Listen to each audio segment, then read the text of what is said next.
Selamat datang di Radio Horror Official, tempat di mana cerita gelap, bisikan mistis dan rahasia tersembunyi terungkap.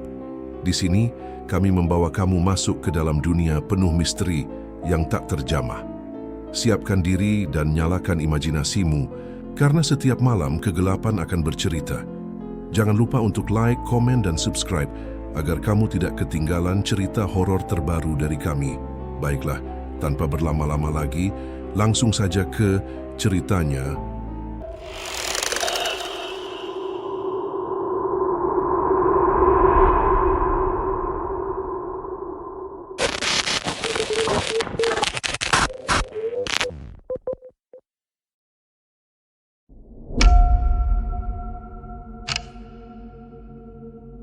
Malam itu, di sebuah kos sederhana di Wonosobo, 5 orang sahabat berkumpul sambil merencanakan liburan akhir pekan. Mereka adalah Arif dan Bimo, 2 pemuda yang hobi naik gunung, serta 3 mahasiswi, Sinta, Laras, dan Dewi. Arif membuka peta sambil berkata, "Besok kita coba naik gunung perahu ya," katanya. Matahari terbit di puncaknya paling indah, biar sekalian refreshing sebelum UAS. Semua mengangguk antusias. Hanya Sinta yang terlihat agak ragu. Sejak siang tadi, kedalaman terasa kram. Ia tahu masa menstruasinya baru saja datang. Tapi dia memilih diam. Ia takut kalau bilang teman-temannya akan melarang ikut. Padahal dia paling bersemangat menikmati matahari terbit yang terkenal itu. Laras yang memperhatikan Sinta sempat bertanya, "Sin, kamu kok pucat gitu? Enggak enak badan." Sinta buru-buru tersenyum, menutupi kegelisahannya. "Enggak kok, paling capek aja. Besok juga sudah sembuh." Dewi menimpali, "Kalau sakit, mending gak usah ikut loh. Gunung itu bukan tempat main-main." Sinta menggeleng. "Tenang aja, aku kuat." Percakapan dilanjutkan dengan gelak tawa, berbicara bekal, tenda, dan kamera. Namun di balik senyumannya, Sinta merasa ada sesuatu yang mengganjal. Ada semacam kegelapan yang membuat dadanya sesak menjelang tengah malam. Saat semuanya tertidur, Sinta terbangun karena rasa nyeri di perut. Ia bangkit perlahan, berjalan ke kamar mandi. Di sana, ia melihat bercak darah segar menodai lantai, memucat wajahnya. Ia mencoba menenangkan diri, tapi entah kenapa, bulu kuduknya meremang. Seperti ada yang mengintip dari balik pintu kamar mandi yang setengah terbuka. Sinta menutup pintu rapat-rapat. Jantungnya berdebar. Dalam hati, ia berbisik, "Semoga ini tidak jadi masalah." Esok paginya, rombongan berangkat menuju base camp Gunung Perahu. Mereka berangkat dengan penuh semangat, tanpa menyadari bahwa satu rahasia kecil yang disembunyikan Sinta akan menjadi awal dari teror yang tidak bisa mereka mobil. Bak terbuka yang mereka tumpangi akhirnya sampai di area base camp Gunung Perahu menjelang sore. Suasana desa tampak tenang, angin sejuk menusuk kulit, dan aroma pinus dari hutan seolah menyambut mereka. Arif turunan dulu sambil menghirup udara segar. "Wah, ini dia. Besok pagi kita bakal lihat matahari terbit paling cantik di Jawa Tengah," katanya semangat. Bimo ikut terkekeh. Sementara Laras dan Dewi sibuk merapikan tas pembawa masing-masing. Hanya Sinta yang diam.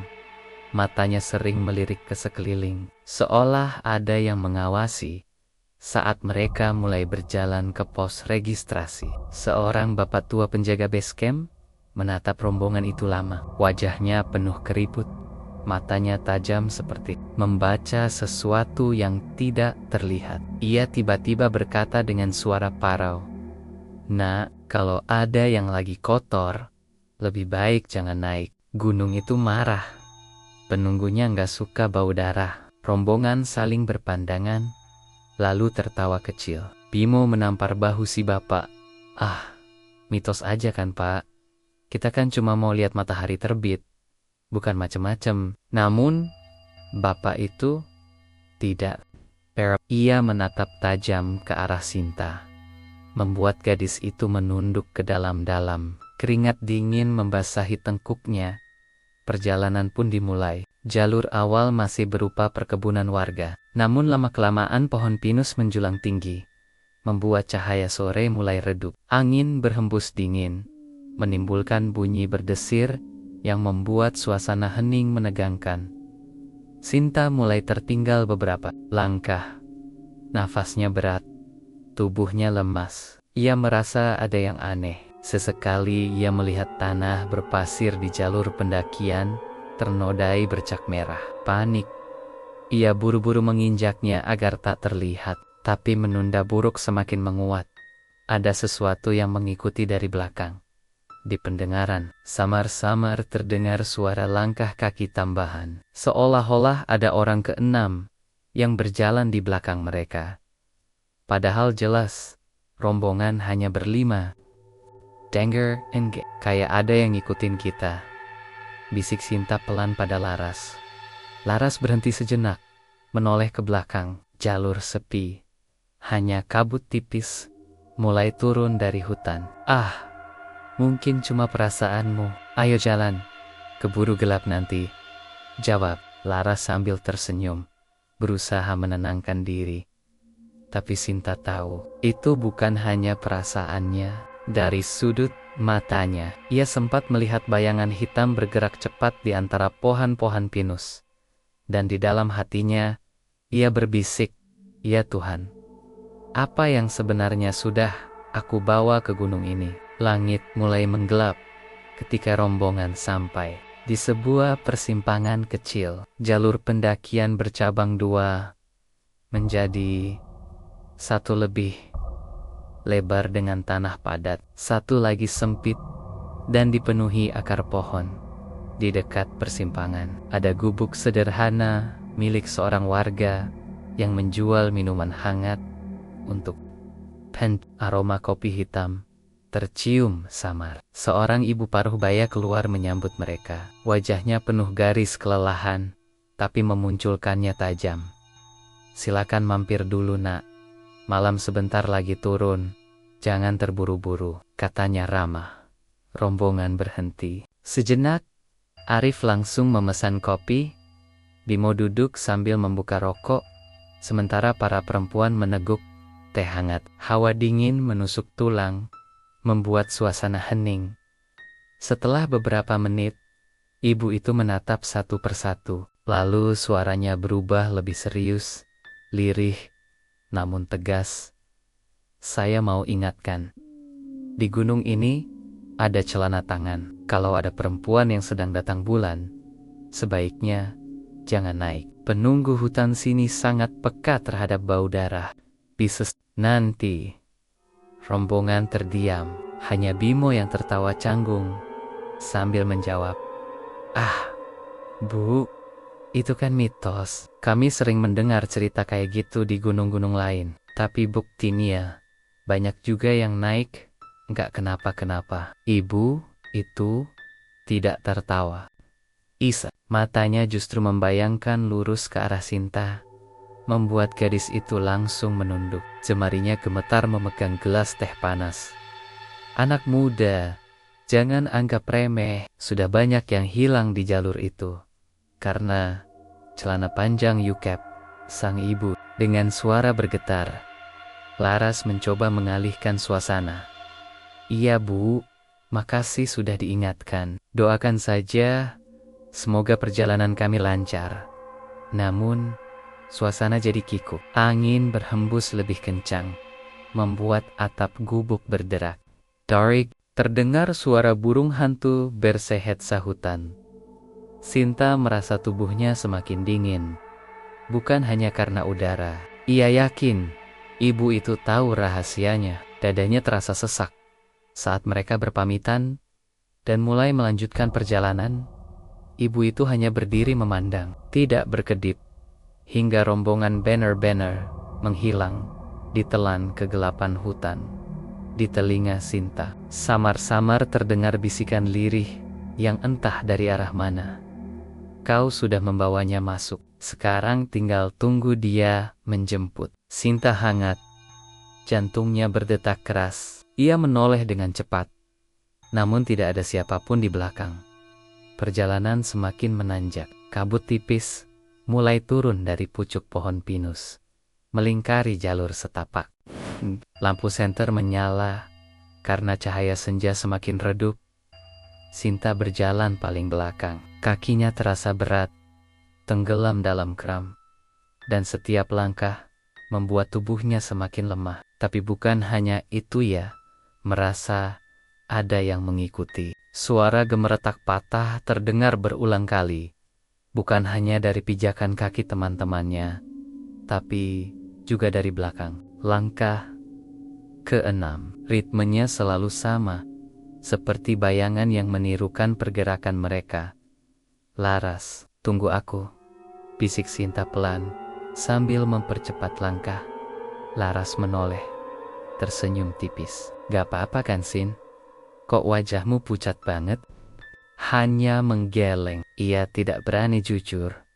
Tiba-tiba, angin berhembus kencang, membawa aroma amis menusuk hidung. Bimo yang ada di depan spontan berhenti.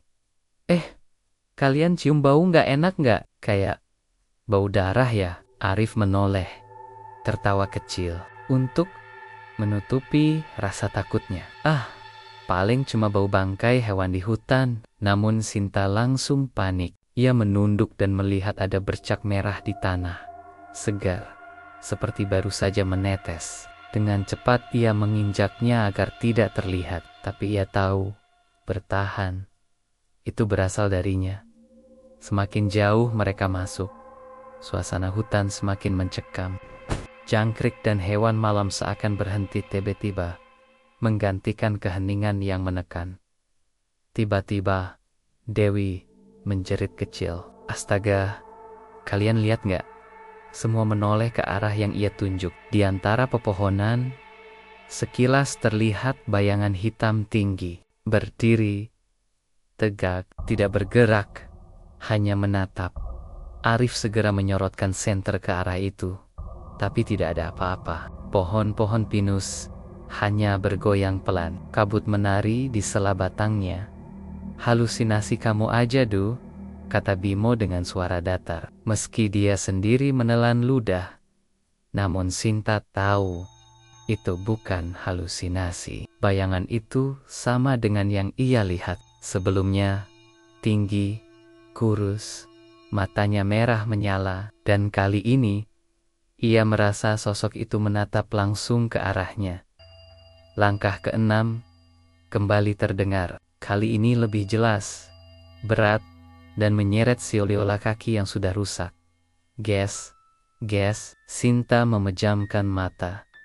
Tubuhnya bergetar hebat. Ia merasa mengalirkan darah di tubuhnya, berdegup semakin kencang. Seolah ada sesuatu yang sedang mengendus, mengikuti jejak amisnya. Rombongan akhirnya sampai di sebuah area datar yang biasa dipakai pendaki untuk mendirikan tenda. Malam sudah benar-benar turun. Hawa dingin menusuk tulang. Langit gelap. Hanya bintang sesekali tampak samar di sela kabut. Arif dan Bimo segera memasang tenda, sementara Dewi dan Laras menyiapkan makanan sederhana.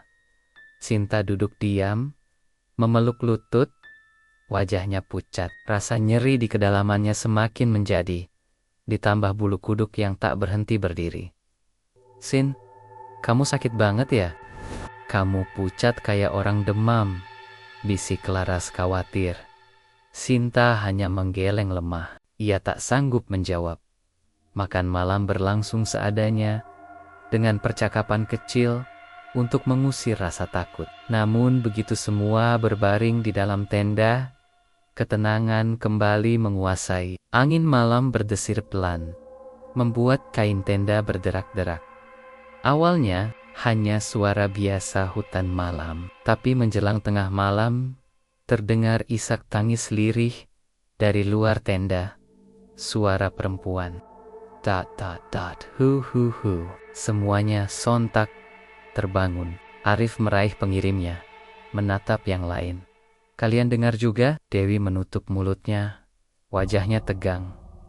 Iya, jelas banget. Bimo mencoba menenangkan. Mungkin pendaki lain. Namun saat suara itu semakin jelas, terdengar aneh. Tangisan berubah seperti merintih, lalu kadang tertawa cekikikan pelan, sebelum kembali menangis lagi. Huhu.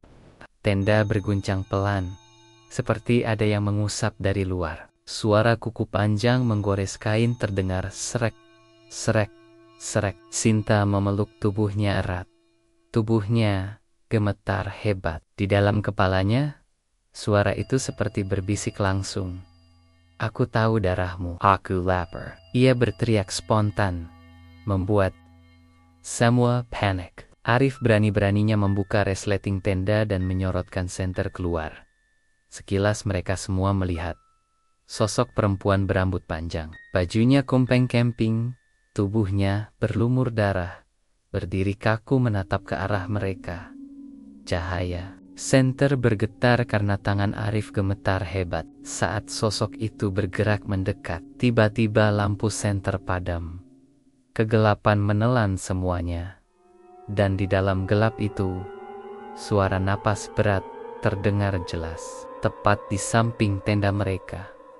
Tenda berguncang hebat. Suara nafas berat itu semakin dekat. Sinta berusaha menutup telinga. Tapi justru, suara itu terdengar lebih jelas di dalam kepalanya. Darahmu. Bawa aku masuk. Tubuh Sinta mendadak kaku. Mata terbelalak. Lalu pelan-pelan bola mata berputar ke atas, hingga hanya putihnya saja yang terlihat. Mulutnya menganga, mengeluarkan suara serak yang bukan miliknya. Har, kenapa? Bawa bau kotor ke wilayahku. Dwi menjerit, mundur ke pojok tenda. Laras mencoba memegang bahu Sinta, tapi gadis itu menoleh cepat dengan wajah mengerikan. Suaranya bergema ganda, seperti dua suara sekaligus. Kalian sudah menggarar, darahnya harus dibayar. Arif mencoba melawan rasa takut, berusaha membacakan doa sebisanya, tapi Sinta tiba-tiba tertawa keras. Suaranya memecah kesunyian gunung. Doa kalian takkan menolong. Dia sudah jadi milikku. Lalu tanpa diduga, tubuh Sinta terangkat sedikit dari tanah, bergetar hebat. Sebelum jatuh menghantam alas tenda, Bimo panik. Wajahnya pucat. Gila, ini bukan lagi bercanda, Rif. Dia beneran kesurupan. Sementara itu, tangan Sinta bergerak liar, mencakar-cakar lantai tenda, hingga kukunya berdarah. Segar itu menetes darah. Dan dari luar terdengar suara langkah berat yang mendekat. Ges. Suara itu makin lama makin jelas, seperti kaki yang menyeret sesuatu. Tenda kembali diguncang keras, seolah ada yang mencoba masuk. Dari mulut Sinta keluar bisikan lirih, namun menusuk tajam. Kalau tidak ada tumbal, kalian semua akan hilang di sini. Tiba-tiba, angin kencang menyapu area perkemahan, membuat tali tenda hampir terlepas. Senter yang sempat mati tiba-tiba menyala lagi sendiri, menyorot ke arah pintu tenda yang setengah terbuka. Di sana, tampak hamparan kaki penuh darah, berdiri tepat di depan pintu. Kaki pucat berlumur darah itu membuat semua orang di dalam tenda membeku. Senter bergetar di tangan Arif, menyinari perlahan ke atas, namun sebelum sosok wajah itu terlihat, cahaya meredup lagi. Mati seketika tenda tiba-tiba diseret ke samping, membuat semua berteriak panik. Cabut, kita harus turun sekarang juga, teriak Bimo dengan suara pecah, tanpa pikir panjang. Mereka menarik Sinta yang masih setengah sadar, lalu berlari keluar tenda. Kabut tebal langsung menyergap, menelan pandangan mereka. Angin dingin menusuk, dan di belakang, terdengar suara cekikikan yang mengerikan. Hihihihihihi. Kalian mau lari kemana? Arif memimpin di depan, melewati jalur turun. Namun anehnya, jalur itu terasa tidak sama dengan saat mereka naik. Pohon-pohon pinus tampak lebih rapat. Akar-akar menjulur seperti tangan yang berusaha meraih kaki mereka. Dewi tujuannya, dan hampir jatuh. Tapi Laras sigap menarik tangannya. Nafas mereka tersengal. Jantung berdegup kencang. Di tengah kepanikan, langkah tambahan kembali terdengar. Gesrek, gesrek, gesrek, selalu mengikuti di belakang. Kadang terdengar di samping, kadang malah di depan. Seolah-olah mereka dikepung dari segala arah. Rif, jalannya bener nggak sih ini? Kok kayak muter-muter? Tanya Laras dengan suara bergetar. Arif mulai ragu. Senter yang ia pegang hanya menyorot kabut putih pekat. Anehnya, mereka terus berjalan, tapi tak pernah sampai ke pos atau jalur perkebunan yang seharusnya dekat. Tiba-tiba, dari arah kabut, muncul bayangan hitam tinggi berdiri di tengah jalur. Wajahnya samar, hanya mata merah yang menyala menatap tajam. Sinta, yang tadinya ditopang Bimo, tiba-tiba berteriak keras lalu kembali bicara dengan suara bukan miliknya. Jangan lari, kalian sudah dipanggil. Kalian harus tinggal. Sekejap kemudian, semua lampu dikirim padam secara bersamaan. Gelap total. Dalam gelap, suara tawa itu semakin dekat. Diikuti suara seperti tulong-tulong, berderak. Lalu terdengar suara Arif, berteriak. Lari, jangan berhenti. Mereka berlari membabi buta ke arah yang entah kemana. Dengan kabut menutup semua pandangan dan suara langkah menyeret yang semakin lama, semakin dekat di telinga. Kabut tebal seperti tirai putih yang menutup jalan. Nafas mereka berburu, langkah kaki tak tentu arah. Sesekali bayangan hitam tinggi melintas di depan, membuat mereka terpaksa berbelok. Semakin tersesat di dalam hutan gunung perahu. Rif, kita muter-muter aja. Ini bukan jalur turun, teriak Bimo, panik. Arif terengah-engah. Keringat dingin membasahi wajahnya. Aku juga nggak ngerti, harusnya mengarahkannya sudah dekat ke pos. Kenapa kita balik ke sini lagi? Benar saja di hadapan mereka, samar-samar terlihat tenda yang tadi. Padahal jelas, mereka sudah lari jauh, meninggalkan area camp. Mustahil, ini tidak mungkin. Dewi mulai menangis histeris. Suara tawa perempuan menggema di balik kabut. Hihihihi. Kalian gak akan pulang. Tiba-tiba, tanah di bawah mereka bergetar pelan. Seperti ada sesuatu yang bergerak di bawah bumi. Pohon-pohon bergoyang tanpa angin. Suara gesrek terdengar semakin dekat, hingga sosok hitam itu muncul lagi di jalur. Arif, dengan sisa keberaniannya, berteriak lantang. Jangan ganggu kami! Kalau berani, sini lawan aku. Hening. Lalu, dari kabut, muncul tangan hitam, panjang, yang langsung meraih tubuh Arif. Dalam sekejap, tubuhnya terlempar keras ke samping. Arhi, jeritan Arif memecah kabut, diikuti suara tubuh menghantam batu, lalu sunyi, tak ada sahutan lagi. Arif, Laras menjerit, mencoba berlari ke arah suara, tapi Bimo menariknya. Wajahnya pucat pasi. Jangan, itu bukan memutar. Namun terlambat. Dari arah suara jatuh Arif, terdengar kresak, seperti daging dicabik, diikuti suara mengunyah basah yang menjijikkan. Sinta yang setengah sadar tiba-tiba tergelak dengan suara parau. Darahnya menis. Dia kenyang, tapi belum cukup. Dewi menutup telinga sambil menangis. Tubuhnya gemetar tak terkendali. Laras hanya bisa memeluknya erat. Bimo, dengan wajah pucat dan mata merah, hanya bisa berbisik pelan, "Kita harus turun. Sekarang juga, atau kita semua bakal mati di sini." Dan dari balik kabut, samar terlihat kepala Arif tergantung di antara dahan pohon, matanya memelotot kosong, darah menetes ke tanah. Tanah masih basah oleh darah Arif. Kabut semakin menebal, menutup pandangan mereka. Suara isakan Dewi bercampur dengan desah nafas ketakutan. Sinta terhuyung, tubuhnya semakin lemah. Namun, mata kosongnya kadang-kadang menatap mereka dengan sorot. Berbeda bukan dirinya sendiri. Aku menyebabkan semua ini, salahku. Suaranya bergetar, setengah sadar, setengah dikuasai. Bimo mencoba menyangkal. "Enggak, Sin. Ini bukan salahmu. Kita bisa keluar sama-sama." Tapi Sinta menatap dengan mata merah menyala, lalu tertawa lirih. "Kau salah. Darahku sudah memanggil mereka. Aku umpan, dan kalian yang jadi santapan." Tiba-tiba, tubuh Sinta terseret sendiri ke tanah, seperti ada tangan gaib yang menarik dari bawah. Kukunya mencakar tanah, meninggalkan bekas panjang. Darah segar terus menetes dari jemarinya.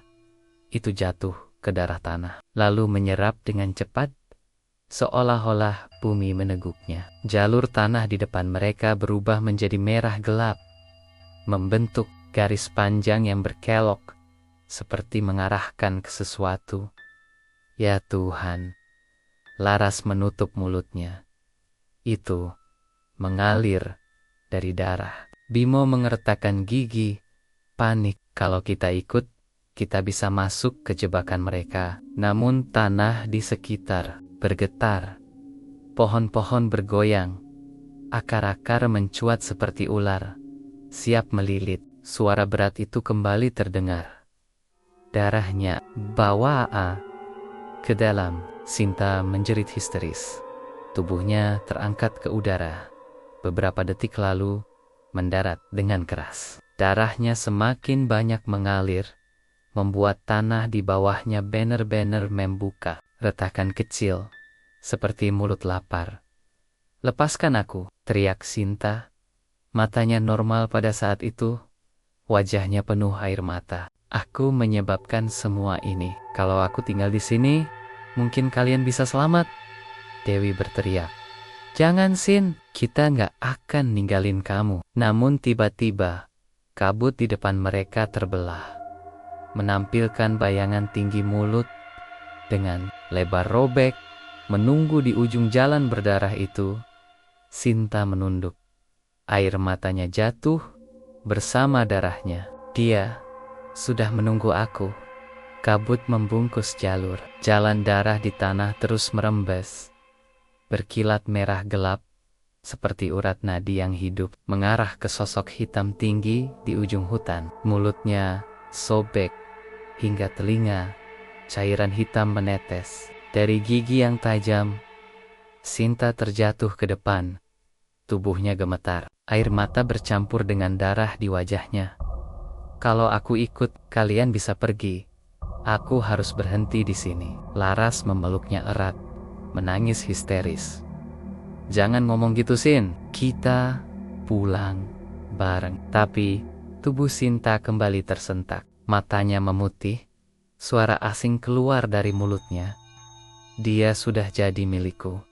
Jangan melawan." Bimo mengayunkan pisau kecil yang dibawanya. Dengan putus asa ia berdiri menghadang, meski kakinya bergetar. "Kalau mau ambil dia, lewatin aku dulu." Sosok tinggi itu maju perlahan. Setiap langkahnya membuat tanah bergetar. Saat bayangan itu hampir mencapai Sinta, tiba-tiba tanah di bawah Arif yang tadi menghilang, membuka jurang kecil. Dari sana, tangan-tangan hitam kurus menjulur, menarik Bimo dengan cepat. "Bimo!" Dewi berteriak. Tubuh Bimo hilang dalam hitungan detik.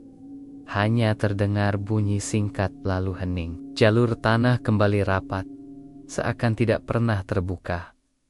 Sinta makin yakin. Dengan sisa tenaganya, ia mendorong Laras dan Dewi menjauh. Kalian harus pergi. Kalau aku tinggal, mungkin kalian bisa selamat. Laras mencoba menahan, tapi tiba-tiba akar-akar dari pohon menjulur, melilit tubuh Sinta dan menyeretnya ke jalan darah. Jeritanya memecah kabut, tapi ia tidak melawan. Lari, jangan kembali. Itu kata terakhirnya sebelum sosok hitam menelannya ke dalam kabut. Laras dan Dewi berlari dengan kekuatan yang kuat. Hutan seperti berputar. Tapi entah bagaimana, fajar mulai menyibak kabut. Mereka akhirnya sampai di jalan desa, jatuh tersungkur. Dengan tubuh penuh lumpur dan air mata, warga desa menolong mereka. Namun ketika ditanya, hanya tangisan yang keluar. Dari 5 orang, hanya 2 yang kembali. Beberapa hari kemudian, tim pencarian naik ke Gunung Perahu. Tapi anehnya, tidak ada jejak tenda. Tidak ada bekas api di puncak. Bahkan, tidak ada sisa darah sedikit pun. Jalurnya seakan bersih, seperti tidak pernah dilewati siapapun. Namun, warga desa tahu mereka hanya sampai di Lirih. Gunung sudah menelan tumbal lagi. Semua karena celananya dilanggar. Dan sejak hari itu, kabar tentang pendaki hilang di Gunung Perahu karena haid kembali menjadi cerita angker yang dituturkan dari mulut ke mulut. Saudara pendengar, itulah kisah nyata yang dipercaya terjadi di jalur pendakian Gunung Perahu. Dari 5 orang yang berangkat, hanya 2 yang berhasil kembali. Sinta, Arif, dan Bimo hilang di telan gunung tanpa pernah ditemukan jasadnya.